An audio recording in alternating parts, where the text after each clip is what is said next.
Hello guys, so we are going to continue the discussion with respect to statistics, and in this video we are going to discuss about central limit theorem.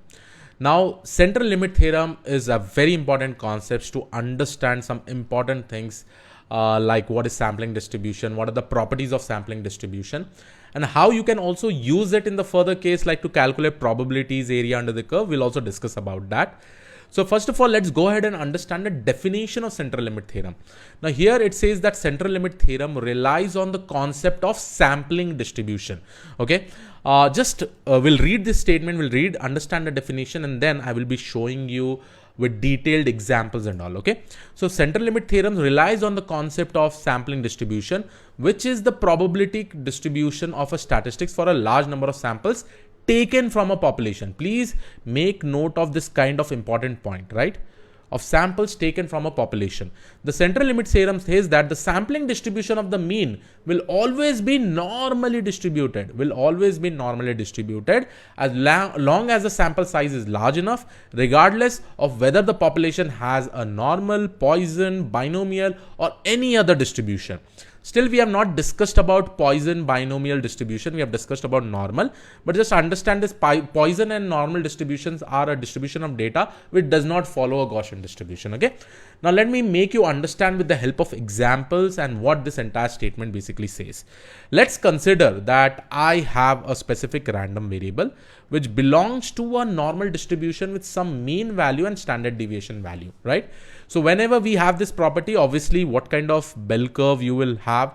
So you will basically have this kind of bell curve.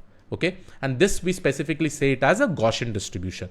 This is for the scenario 1 when your distribution follows a normal distribution. So here you will be able to see this will basically be my x of I, this will be my mean of x, right? The mean, population mean. So let's consider this as my population data. Okay, population data. Now what we will do is that, now here you can basically see that central limit theorem relies on the concept of sampling distribution. Okay, so let's say if this is my population data and this is how it is plotted and this follows a normal or Gaussian distribution, if we consider some sample data, so from this let's consider that I want to create some sample data like S1, S2, S3, S4 up to Sm, right? And this sample data size, let's consider some n value. This n value in the case whenever your population data is a normal distribution, it can be, this is basically the sample size. It can be of any value. It can basically be of any value. So let's consider this S1. So in this S1, I may select X1, X2, it may get selected X4. Like this, we are just taking some sample data from the population data. And this will basically be Xn. Why n? N is the sample data. And then after this, we go ahead and compute the mean, the sample mean of S1, right? Similarly, in X2, we will go ahead and probably select different elements. It can be randomly selected like this. And this will basically be my sample mean of 2, right? And similarly, what we can do, we can select X3 bar. We can have different values. And finally, I'll be having Xm bar. Okay. So like this, what we are doing is that from this population data, we have selected some sample of some sample size, and this n value specifies our sample size, right? And n value can be anything. N value can be anything if your random variable follows a Gaussian distribution. Now, what does central limit theorem say? Now, let's go ahead and read this. Central limit theorem says that the sampling distribution of the mean. So here I have actually got the entire sampling distribution of the mean. Now, what I will do, I will take up all this mean and plot it. And once we plot it, here you will be observing that according to central limit theorem, again, see this. The central limit theorem says that the sampling distribution of the mean will always be normally distributed. So if we take this x1 bar, x2 bar, x3 bar till xm bar and we plot in this particular way where this is my x bar and this will be my mean of x bar, you will be seeing all the data points will be falling here and there, and it will probably follow a Gaussian and normal distribution. I'll not say probably, it will definitely follow a Gaussian and normal distribution. So this is nothing but this is a sampling distribution of mean. Sampling distribution, right? So here you can basically sampling distribution of the mean. So this data will basically be following a Gaussian and normal distribution. So this is what a central limit theorem says. Again, let me repeat it. A central limit theorem says that the sampling distribution of the mean, of all the mean, right, from this particular population that we have selected as in the form of sample, will always be normally distributed as long as the sample size is large enough.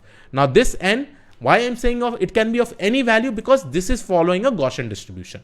Now this is where I come to the second scenario. In the second scenario, let's consider there is a random variable x and it does not follow a Gaussian distribution with some mean and standard deviation, right? So in this particular way, what may happen is that our distribution will not follow a Gaussian distribution like this, right? It will not have a bell curve, but it will be somewhere like right skewed or left skewed. Now in this particular case, if I do the same thing, and here my n value should be greater than or equal to 30.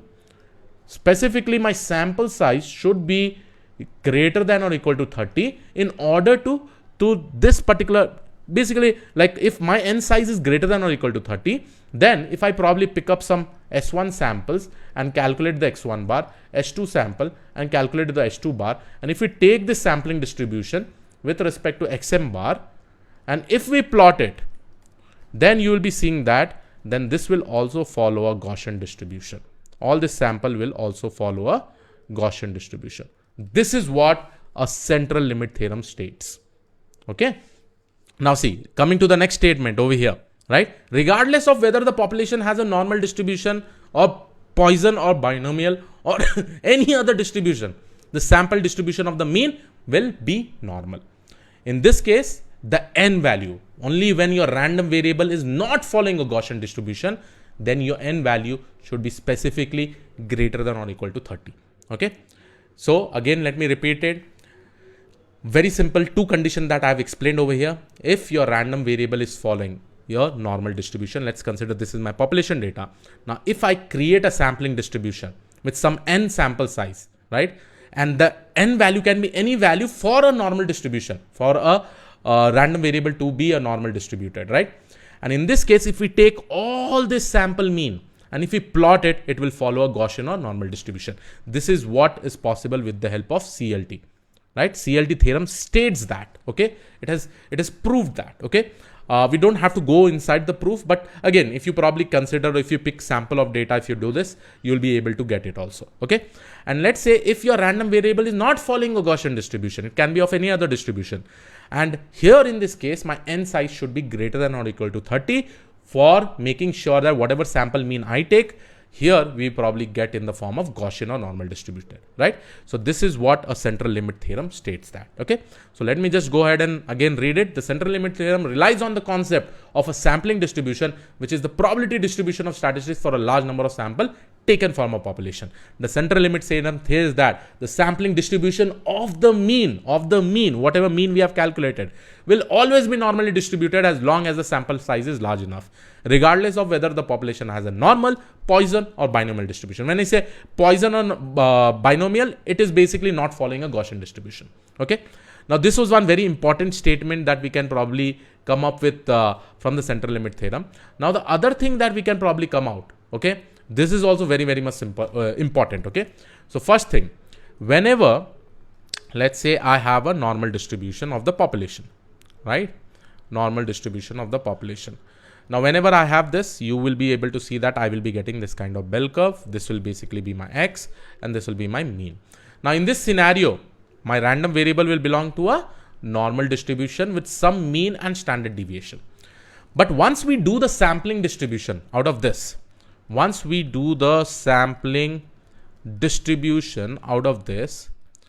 obviously, you know, with respect to sampling distribution of mean, right?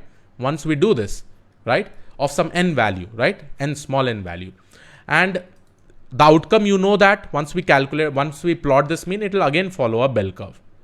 But what will be the mean value? So this will basically be my x bar and mean of x bar, right? Now in this scenario, here initially my mean was mu and my standard deviation was sigma, right? Once I do this sampling distribution, will my mean change? Or will my mean be something else? Or will my standard deviation will be something else? So central limit theorem also says that once we do a sample distribution of a mean from a population data, my x will definitely belong to a normal distribution. And here my mean will be equal to the population mean. So this is nothing but my population mean, whatever population mean I had. Okay, whatever population mean I had. But my standard deviation will be equal to sigma by root n. What is n? N is nothing but the sample size.